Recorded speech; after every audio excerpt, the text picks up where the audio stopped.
요즘은 대다수의 분들이 스스로 차를 운전하는 시대입니다. 여러분들은 홀로 차를 타고 갈 때, 운전하고 갈 때에 무엇을 하며 가십니까? 저는 주로 두 가지를 하는데, 성경 말씀을 핸폰을 통해서 틀어놓고 긴 거리를 갈 때 성경 말씀을 틀어놓고 갑니다. 또 좀 짧은 거리 갈 때는 라디오를 켜고 제가 모르는 세상의 이야기를 어떻게 전개되는가, 또 라디오를 통해서 나오는 사람들의 목소리는 무엇인가, 짧은 거리를 갈 때는 주로 라디오를 틀어놓습니다. 지난 한 주간 라디오를 틀고 있는데 가장 많이 들었던 소식은 바로 휴가에 대한 이야기였습니다. 대부분 낮 시간에 음악방송이 나오는데 사람들이 사연을 올립니다. 여기 강원도입니다. 속초입니다. 전라도 산골인데 남편과 아이들과 함께 왔는데 너무 좋습니다. 제주도입니다. 부산입니다. 이러면서 휴가지에서 소식들을 올리는 것을 많이 들었습니다. 그때 음악 DJ가 이렇게 대답을 합니다. 모처럼 있는 그 1년의 휴가인데 가족들과 함께 즐겁고 또 심신이 푹 휴식을 얻는 그런 휴가 기간이 되기를 바랍니다. 이런 이야기를 합니다. 성도 여러분, 우리 인간에게 휴식은 너무나 필수적이고 필요한 것입니다. 하지만 우리가 생각하는 만큼 그렇게 우리의 삶 속에 휴식이 찾아오지는 않습니다. 성경은 우리 그리스도인들이 하나님을 믿을 때에 우리 안에서 누리게 되는 것을 휴식이라고 표현하지 않고 안식한다고 표현합니다. 이 시간 우리 모두에게 질문을 던져봅니다. 예수님을 믿고 살아온 우리의 횟수만큼 과연 내 중심 안에 진정한 안식이 얼마만큼 찾아왔는가? 주님을 믿으면 믿을수록 주님은 쉼의 세계, 안식의 세계로 우리를 이끌어 가시는데 주님이 잘못되지는 않았을 텐데 주님을 믿는 나는 얼마만큼 현재 나의 짐을 내려놓으면서 안식의 삶을 향해 가고 있는가? 우리에게 주신 오늘 히브리서 4장 11절 말씀을 보십시오. 안식을 갈망하는 만큼 안식이 저절로 찾아오지 않습니다. 그러므로 우리가 저 안식에 들어가기를 힘쓸지니라고 이렇게 히브리서를 서신을 통해서 하나님이 교회 공동체 성도들을 향해 말씀합니다.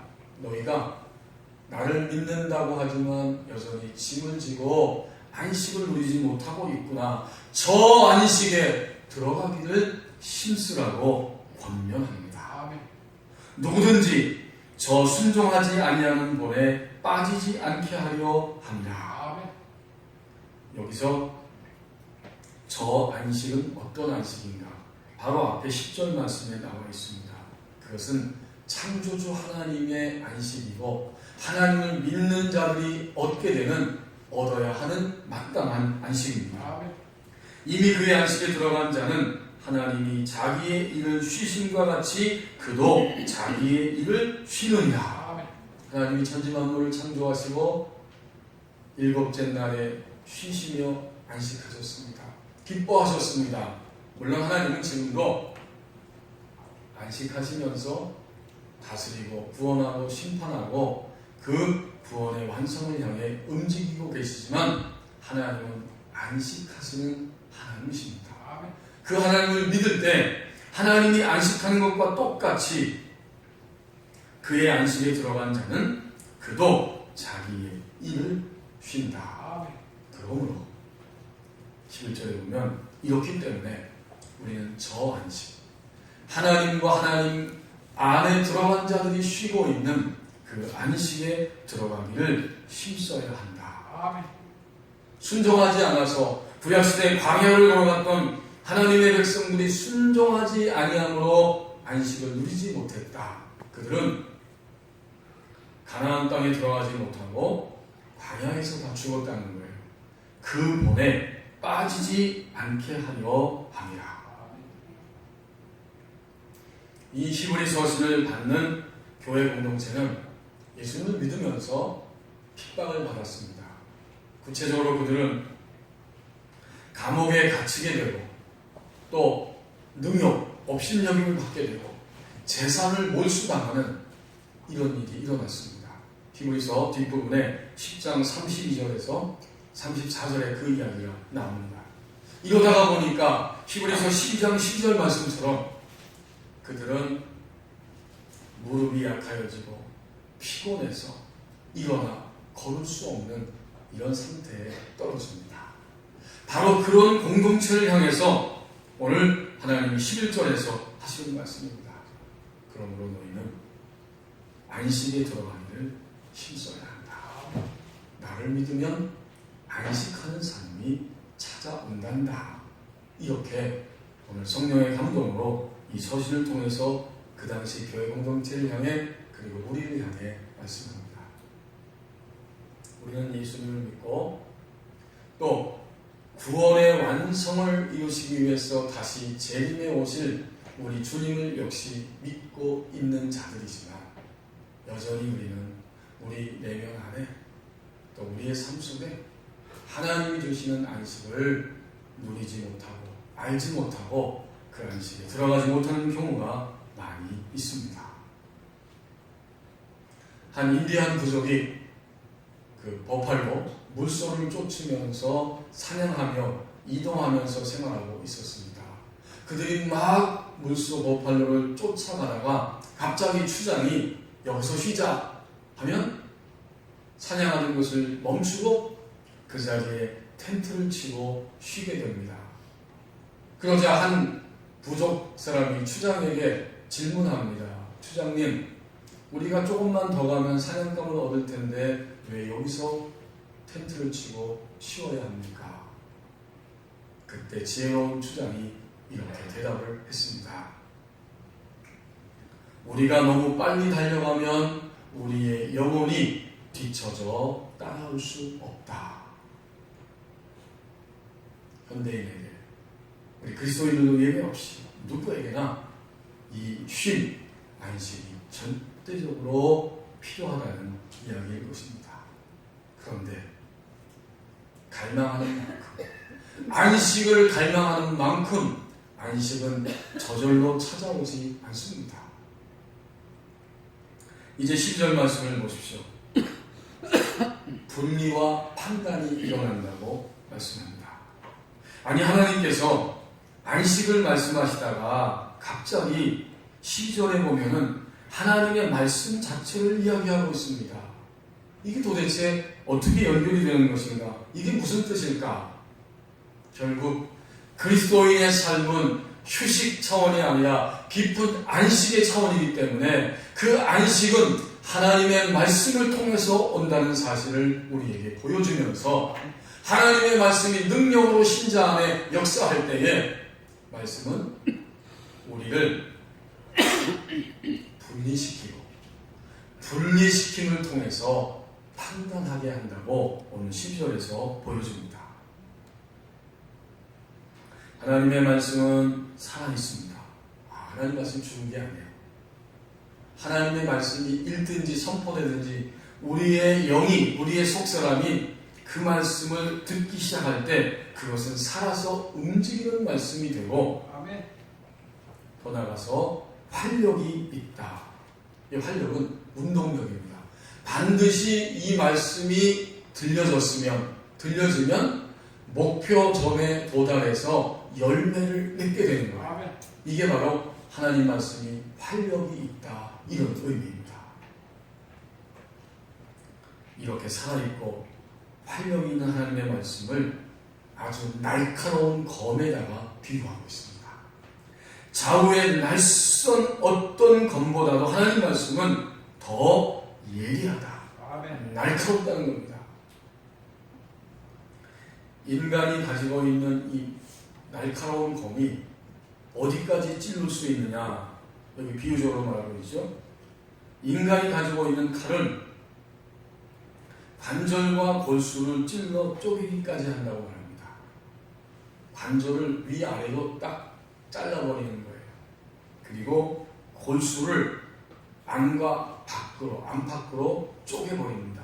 이것이 예리한 칼이 할 수 있는 최상의 역할입니다.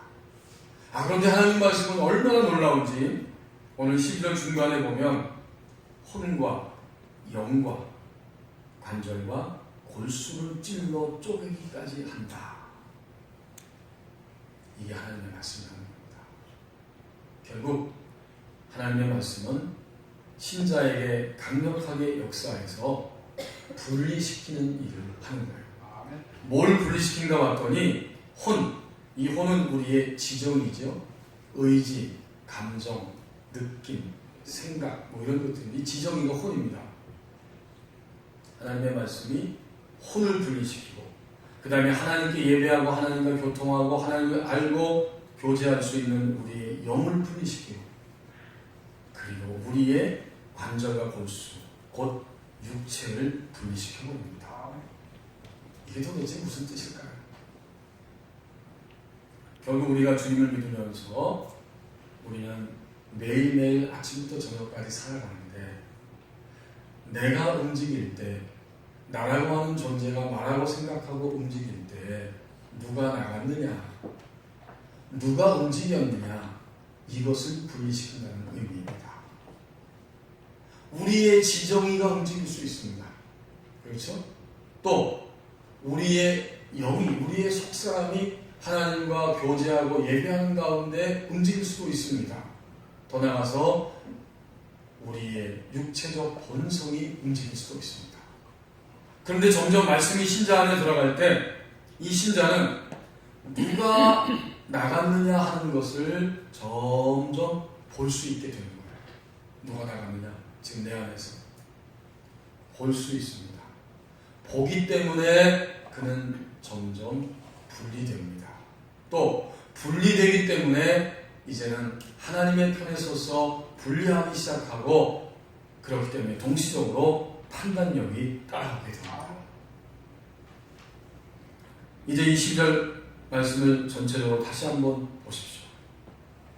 하나님의 말씀이 살아있고 운동력이 있어서 어떤 검보다도 예리해서 우리가 주님을 믿고 그 말씀을 받아먹고 그 말씀을 우리 영 안에 받아들일 때 드디어 분리 작업이 일어나는 거예요. 이것은 내 지정의가 나간 것이구나. 이것은 하나님께서 감동하시고 말씀하신 대로 나의 속사람이 나간 것이구나. 그리고 더 밑바닥에 저 차원 이것은 본능적인 육체를 따라서 내가 말하고 행동하는 것이구나. 이걸 뚜렷하게 볼 수 있을 때 그때 그것은 분리가 일어나는 것입니다. 이것이 쉬운 이야기 같지만 쉽지만 일평생의 그리스도인들이 도달해야만 하는 지점입니다. 아주 쉽게 얘기해 보십시다.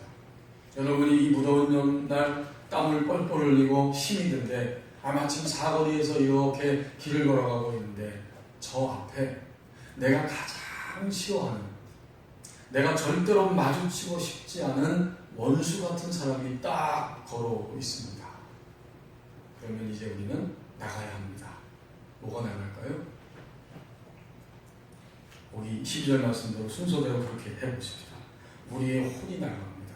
우리의 혼은 저 사람이 왜 하필 내 눈앞에 또 나타난 거야 하면서 속에서 우리의 지정의가 부글부글 끓기 시작하고 감정이 상합니다. 저 사람 안 보고 살았으면 좋겠는데 이렇게 우리가 생각한다는 거죠. 그리고 그 생각 때문에 어떻게 행동해요? 앞으로 직진하는 게 아니라 가다가 좌회전해서 골목으로 쑥 들어가 버립니다. 이것이 바로 그리스도인들이 하나님의 말씀을 읽고 듣고 수없이 말씀을 안다고 하지만 우리의 혼이 나가버리는 행동입니다. 이걸 분리하는 거예요. 말씀이 들어오면. 그 다음에는 영이 나갈 때 어떻게 될까요? 혼과 영이라고 했어요.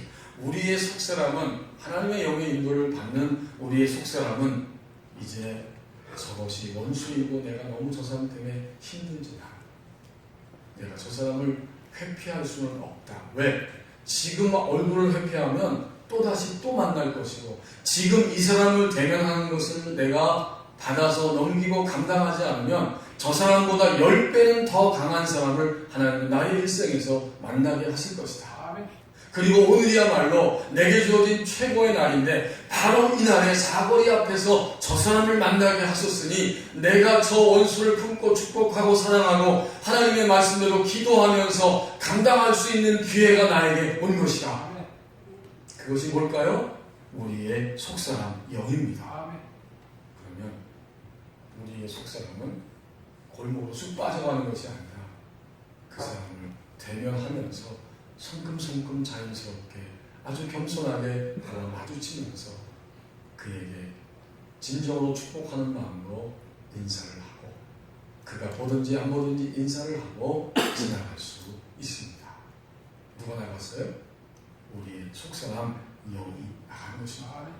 이게 바로 분리되는 거예요. 세 번째는 누가 나갑니까? 관절과 골수는 우리의 육체지요. 육체는 타락한 본성이고, 육체는 하나님의 말씀을 절대로 이해할 수 없고 하나님의 말씀을 절대로 수용할 수 없는 바로 그 상태가 육체입니다. 육체가 나가면 어떻게 됩니까? 그와 마주치면서 얼굴을 쌩하고 비껴가든지, 아니면 우리 교우들이 종종 저에게 그런 표현 하시는 거 들었는데 레이저를 쏘면서 지나가든지, 아니면 욕을 한마디 하고 지나가든지. 누가 나가는 거예요? 육체가 나가는 겁니다. 여러분, 이것이 당연하고도 쉬운 이야기 같지만 하나님의 말씀은 살아있고 운동력이 있어서 우리의 말과 행동을 사물과 사건과 사람들과 마주칠 때에 이렇게 분리하는 작업을 하게 됩니다. 그래서 이 검에 대한 이야기를 하는 거예요. 검은 쪼개고 쪼개서 관절과 골수까지 쪼개지만 하나님의 말씀은 심장 안에 비춰질 때 눈이 번쩍 뜨여서 보면서, 아, 하나님의 영에 의해서 나의 영이 나가야 하는구나 라고 분리해 줍니다. 만약 점점 분리하는 작업이 온전해진다면, 분리되면 더 이상 관여하지 않게 됩니다. 여러분, 관여하지 않는다는 게 사람을 모르는 척하고 무시한다는 소리가 아니잖아요. 관여하지 않는다는 것은 영은 영의 역할을 하고 지정이는 지정의 역할을 하고 몸은 몸의 역할을 하면서 통합적으로 하나님의 말씀대로 움직이며 살아가게 합니다. 분리가 일어날 때 그리스도인은 바로 그런 행동을 향해 나가게 되죠. 이렇게 분리가 일어나면 12절 하반절 말씀에 보면 결국 판단력이 따라옵니다. 또 마음의 생각과 뜻을 판단하나니. 마음의 생각, 이 생각은 우리가 품은 거죠. 뭔가 하겠다. 그리고 뜻은 뭐냐면 품은 것인데 내 내면에 깊숙이 숨겨져 있는 동기, 의도를 의미합니다. 내가 왜 이런 말을 하고 이런 생각을 하고 이 행동을 계획하고 움직이는지 깊은 내면의 동기를 생각하는 겁니다. 때때로 우리의 자녀들이 엄마 아빠가 감사해서 엄마 아빠에게 보답하기도 하지만, 어떤 경우에는 어렸을 때는 아마 중고등학교 때도 그런 행동이 있을 수 있겠죠. 중학생 때 용돈이 필요한데 용돈을 내가 얻으려면 엄마 아빠에게 뭔가 서비스를 해야겠다. 그런 갑자기 엄마 아빠를 위해서 뭔가를 합니다. 청소한다든지 설거지 한다든지. 지금은 그런 친구가 없겠지만 아빠의 구두를 닦는다든지 그럴 수 있죠. 그것은 그 마음의 내면에 숨겨진 동기가 있는 겁니다. 하나님의 말씀은 드디어 심장 안에 역사하기 시작하는데, 분리를 시켜서 서로의 영역에 간섭하지 않고 자연스럽게 하나님의 말씀을 따라가는 일을 하게 하면서, 분리된 사람은 눈으로 볼 수 있기 때문에, 하나님이 보여주시는 대로 볼 수 있기 때문에 마침내 깊은 내면의 동기까지 판단해버립니다. 그러면 바로 그때에 따라오는 것이 뭘까요? 안식입니다. 이것은 휴식을 넘어서 하나님이 주시고자 하는 안식이에요. 내 혼, 내 영, 내 관절과 골수, 육체가 분리되지. 자동차는 절대로 중앙선을 넘어가지 않습니다. 정상적이라면 중앙선을 넘어가지 않습니다. 자기의 주어진 그 차선을 바라보며 달려갑니다. 만약 신자가 하나님의 말씀이 그의 영 안에 떨어진다면, 영 안에 심겨지기 시작한다면 그는 절대로 혼과 영과 육체가 함께 있는데 서로의 영역을 넘어서서 침범하지 아니하고 자기의 역할을 스스로 하면서 전인적으로 드디어 하나님의 말씀을 따라 움직입니다. 그리고 분리되는 즉시 판단력이 생기는 겁니다. 내가 왜 이랬는가를 알기 때문에 그는 더 이상 점점 자기의 지정의와 육체를 따라 움직이는 횟수가 적어집니다. 하는 말씀이 이렇게 놀라운 거예요. 여기서 우리 한 가지 의문이 있습니다. 그러면 그토록 오래 선교를 들었고 그토록 오랫동안 성경도 지금도 열심히 시간만 나면 읽고 큐티하면서 주님의 말씀도 그렇게 듣고 있는데 왜 내 안에 안식이 없을까요? 아니, 안식이 적을까요? 이런 의문이 생깁니다. 아니, 성경을 그렇게 많이 읽고 봤다고 하는데 다른 사람 말하지 마세요. 왜 적은 것인가? 여전히 그것은 우리가 읽은 그 말씀이 여전히 우리의 지정의 안에 머물러 있기 때문입니다.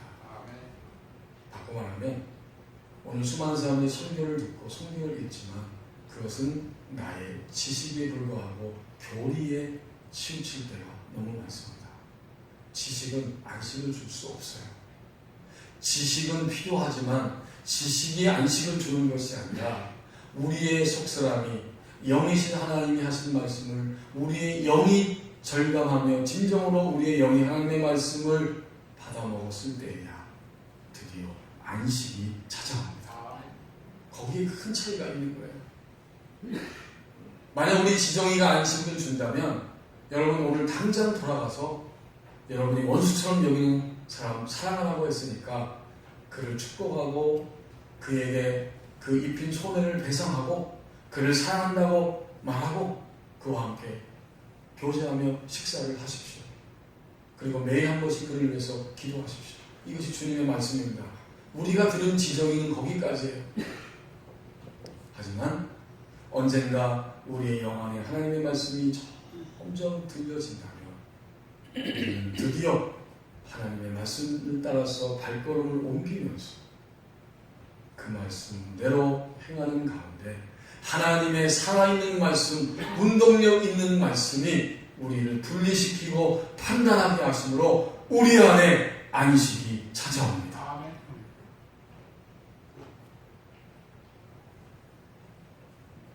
오성춘 교수님이 쓰신 영성과 목회라고 하는 책, 지금은 오래전에 은퇴했지만 그분의 책에 이런 이야기가 나옵니다. 오래전에 그 교수님이 어떤 글을 청년의 편지를 읽었는데 그 편지를 읽고 굉장히 놀랐다는 거예요. 그 청년은 사랑하는 연인을 만나서 약혼식을 하고 이제 결혼식을 앞두고 있는 시점이었는데 어느 날 갑자기 이 청년이 실종되고 말았습니다.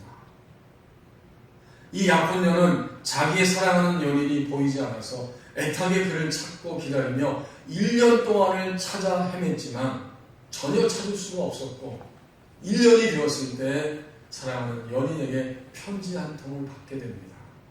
너무나 충격을 받으며 그 편지를 뜯어서 읽었는데 그 편지를 읽어본 이 약혼녀는 더 큰 충격에 빠지게 됩니다. 거기에는 이렇게 쓰여져 있었습니다. 지난 1년 동안 당신은 나를 찾으려고 몹시 애타했을 것입니다. 나도 당신에게 가고자 했지만 그럴 수가 없었습니다. 1년 전에 나에게는 당신이 전부였습니다. 당신을 생각하면서 밤을 보낸 적도 있었고 당신과 결혼한다는 꿈에 부풀어 있었습니다. 그것이 나의 인생이었습니다. 그러나 이제 나는 또 다른 인생을 발견했습니다. 나는 지난 1년 동안 멕시코의 작은 아파트에서 공산주의를 배우고 훈련을 받았습니다. 이 사상은 바로 내가 그처럼 찾아 헤매던 내 인생의 빛이었고 이상이었고 내 인생의 지주였습니다. 내가 이 사상을 배운 후 나의 인생의 목표는 달라졌습니다.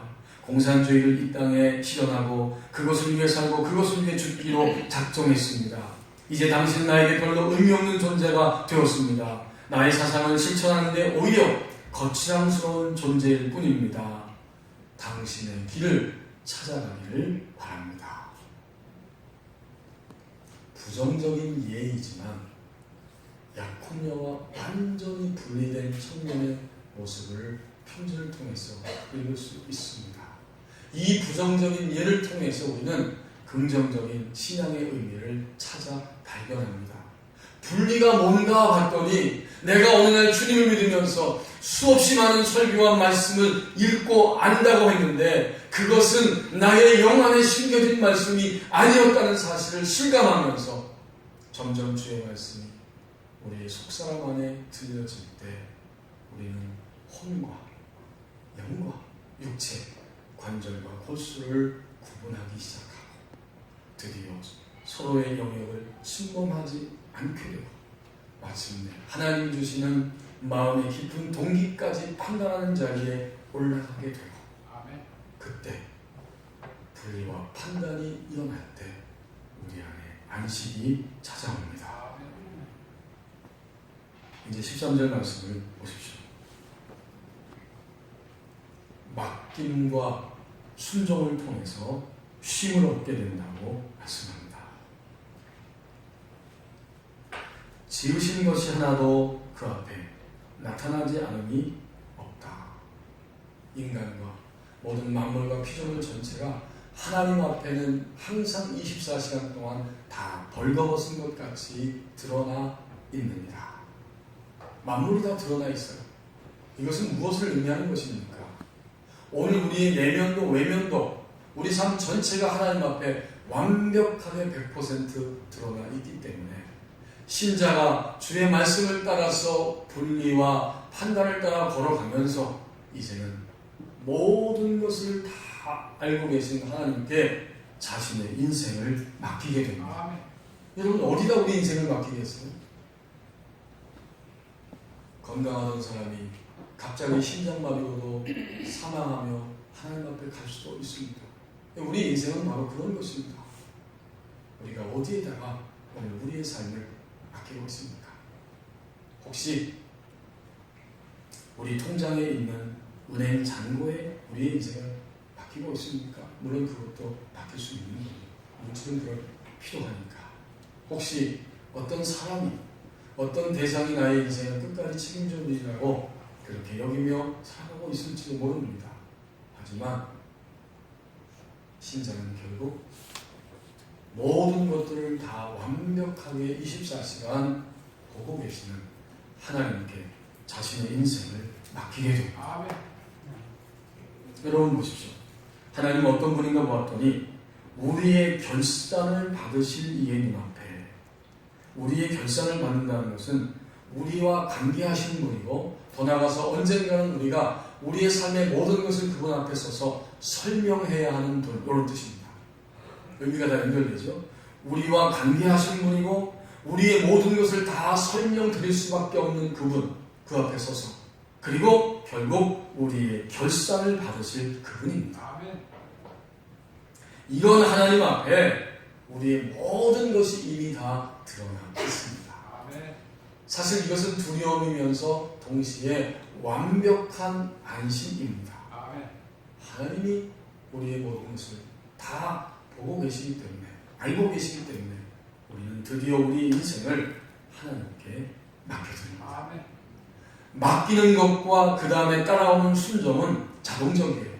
하나님께 진정으로 맡겼다면 이제는 맡긴 분의 인도를 따라서 걸어가기 시작합니다. 그게 바로 순종이지. 앞에 11절 말씀에서 왜 안식이 없었는가? 이는 누구든지 저 광야의 백성들처럼 순종하지 아니하는 자의 본에 빠지지 않게 하려 함이라.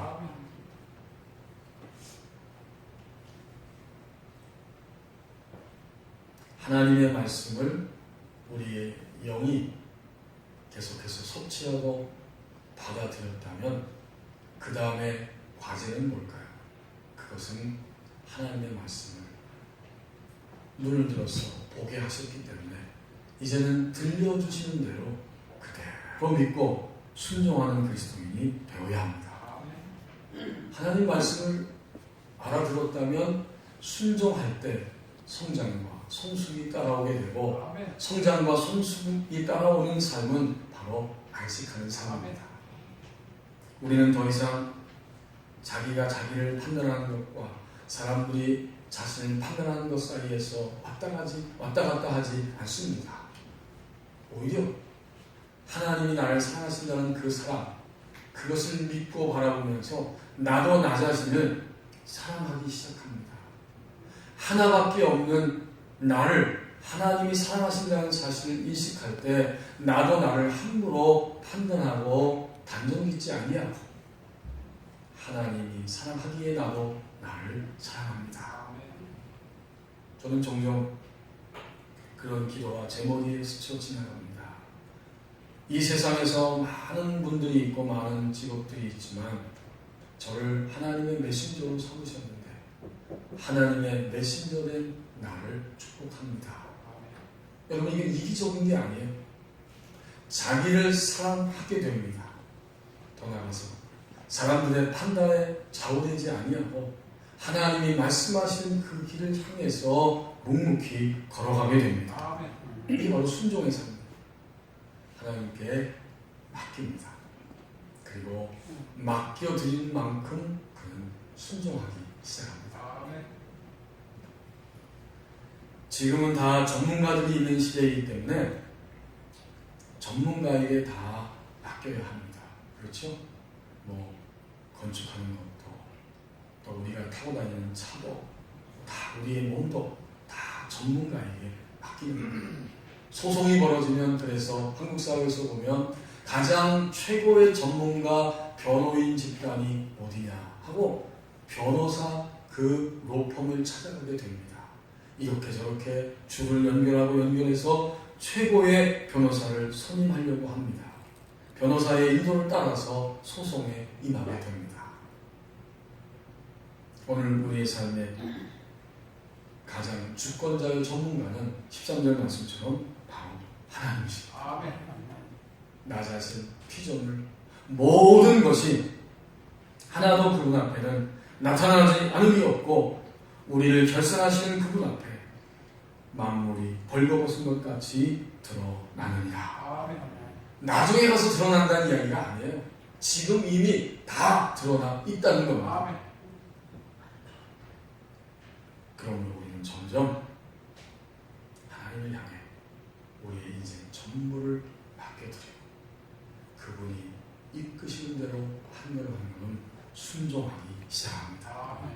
바로 이 맡김과 순종을 통해서 우리는 더 풍성하고 깊은 안식의 자리로 들어갈 수 있습니다.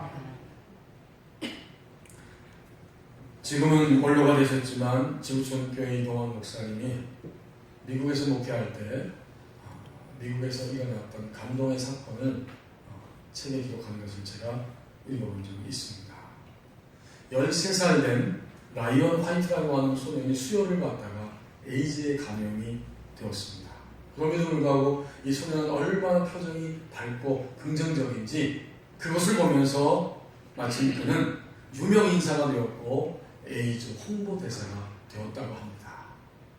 미국의 클린턴 대통령도 레이건 대통령도 지금은 대통령이지만 그때는 부자였던 도널드 트럼프도 또 팝송 가수였던 마이클 잭슨도 유명 인사들이 이 라이트를 찾아와 방문합니다. 그가 그렇게 투병하면서 5년 정도 되었을 때 18살이 되어서 그의 병세는 악화되고 마침내 그의 가족들은 자기 아들 라이언이 얼마 살지 못한다는 사실을 직감하면서 아들에게 아버지가 이렇게 말했답니다. 아들아, 이제 아빠는 더 이상 너에게 해줄 것이 없구나. 너에게 줄 선물도 없단다. 그 말을 들은 라이언이 이렇게 대답을 했답니다. 이것이 모든 미국의 그리스도인들에게 많은 감동과 눈물샘을 자극하는 이야기가 된 것입니다. 아빠, 무슨 말씀이세요? 엄마 아빠는 제가 어렸을 때에 교회에 데리고 가셨고 저에게 예수님을 소개해 주셨어요. 저는 예수님을 구원의 주님으로 영접했기 때문에 지금 영생을 선물로 받았어요. 저 이제 죽어도 천국 갈 수 있어요. 거기서 엄마 아빠를 만날 거고요. 아빠, 제게 이렇게 좋은 선물, 이거보다 더 좋은 선물을 주실 수가 있겠어요? 그 말을 듣는 순간 엄마 아빠가 눈물을 흘렸고 그날 밤 온 가족이 눈물을 흘리며 우리 주님께 감사의 예배를 드리고 그리고 감사 파티를 했다고 합니다. 18살 된 소년이 어떻게 그런 말과 행동을 할 수 있었을까요?